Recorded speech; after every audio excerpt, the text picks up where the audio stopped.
So now that you know what most things mean on the screen, you know how to use your camera, you know how to check your status, the last thing really is these settings right here. Now, there are a lot of settings within here. A lot of them are a little more advanced. So I'm again going to show you just the basics to get you going. So you can see there's different tabs up and down here. So we're going to start off up top. Now, here's an option called beginner mode. Beginner mode, you can turn on. It sets a maximum altitude for you and a maximum distance, and it won't let you go any further or any higher. So if you feel uncomfortable with how far you might be taking it or how high, feel free to put beginner mode on or off, whatever you decide. But if you put it on, it's going to restrict you to whatever you put right here. Okay, so let's see.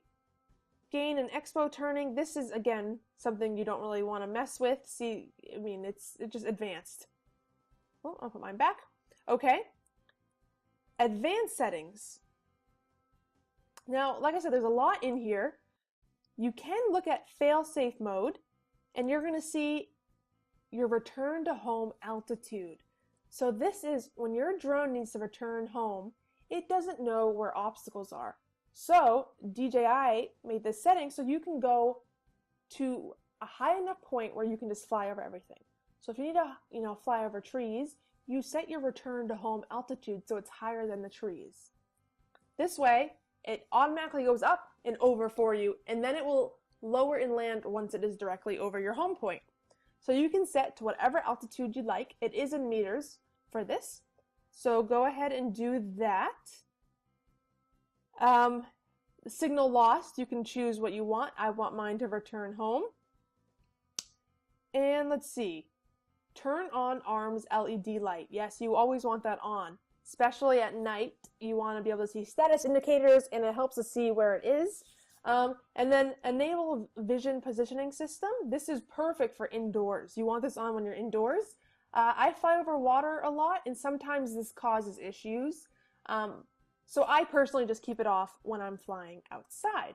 Okay, so that's most everything for you in here. I guess you go to sensors, and it's going to show you everything. And this is how you would calibrate that IMU if you ever needed it. So not something you need right away. The next part, we're going to go to the controller. RC settings. So you can actually choose your gimbal wheel speed, and your gimbal wheel speed is going to be how fast or slow you have the camera move up and down. So you can play with this, not super important, so don't worry. RC calibration. This is something that if you ever need to calibrate the remote control, you can do, but as it's showing, you cannot be connected to the aircraft. You actually need to turn your drone off. Stick mode, this is showing you the different modes. Like I said, I'm in mode 2, this is what we're using. You can make your own, you can use others, but mode 2 is the default one, and I think the most natural and easiest, and I personally say stick with this until you're more comfortable. I'm very comfortable with my drone, and I don't think I'm ever going to change out of this mode. Okay, so on your controller, you have 2 buttons that you can customize to do pretty much anything. And this is going to give you an option of all the different things you can do. I personally like having my camera up and down, so it quickly goes down and up. And then the other one shows my camera settings, like the ISO and shutter speed, so I can quickly access it, and it just helps to be able to access things quickly without having to necessarily look at your screen or think about what to do. So whatever you feel like is going to work best for you, go ahead and do that. Okay, next thing. Image transmission setting. I have never, ever, ever touched anything in here. As you can see, it might be a little advanced for you. Don't worry about it. Just leave it just how it is. It should be totally fine. Again, if you're interested later on, you can totally go look at this later. There's nothing you truly need to do before you fly. This is your battery status.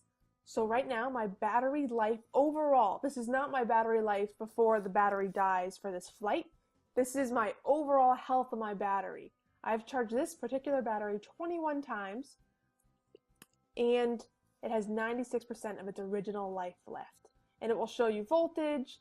And then right here you can also put when you want to be told the low battery when you're flying, and when it's critical, and when it's critical you want to get back.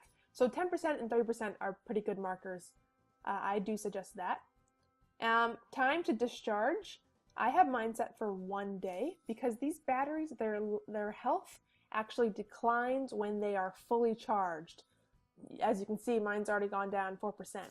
So sometimes I charge my batteries and I'm gonna go fly, and then something happens, I don't fly. I don't want to have my battery sitting there for a few days or a week until the next time I fly, so I just have it discharged within a day.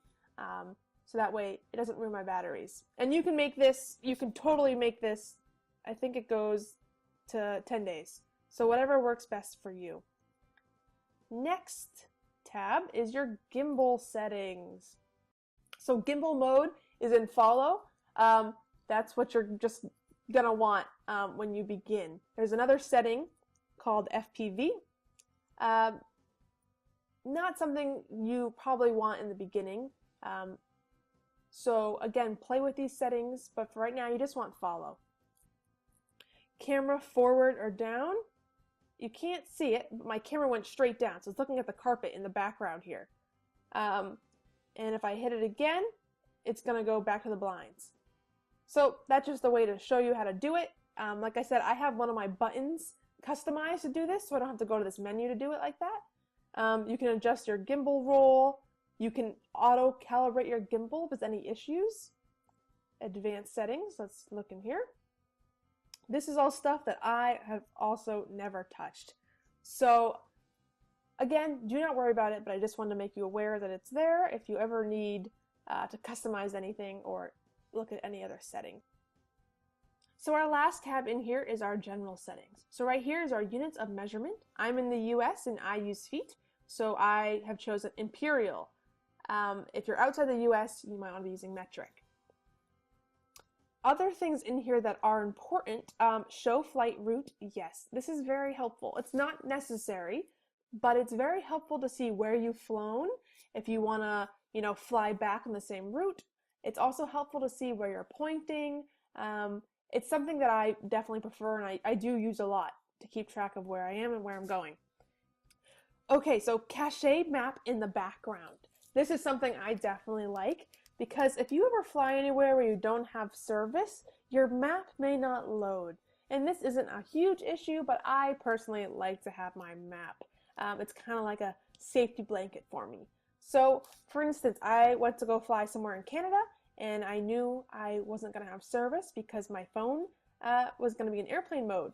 So what I did was I went onto the map through the app right here, and I zoomed up to the place where I was going to be flying. So that way, when I got to Canada, my maps were already loaded because they were cached into the app.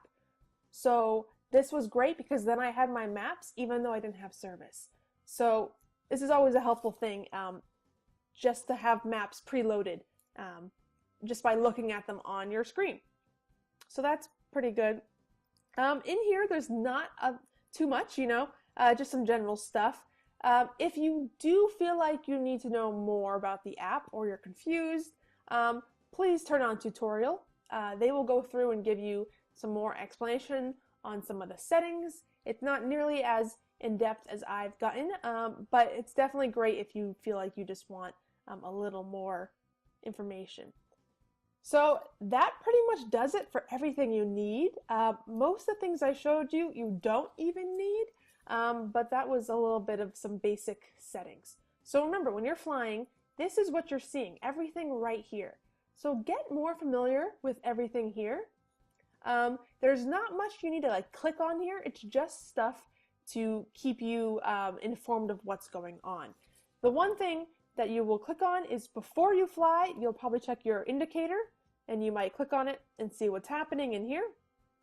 And while you're flying, you might be clicking on your camera settings if you want to change it, or you might be choosing your menu and changing what type of shot you're taking. But honestly, I don't click on these very much. It's very rare that I do this. I'm usually always taking video And if I am taking a photo, I just take a quick shot because the quality has been so good with these drones. It's great. So don't worry about this, especially your first few times. You'll be good to go, but just realize that they're there if you ever need more options with the camera. And then up here, these are like your big main settings for the drone. You don't need them when you're flying. Check them out sometime, get familiar with them, but there's nothing you really need in there to fly. So that kind of wraps up the app. I know it's a little overwhelming and confusing, but soon it will all make sense and you'll be very happy that it gives you so much information and the ability to customize. So go ahead and take a peek through, get familiar, and you will be flying soon.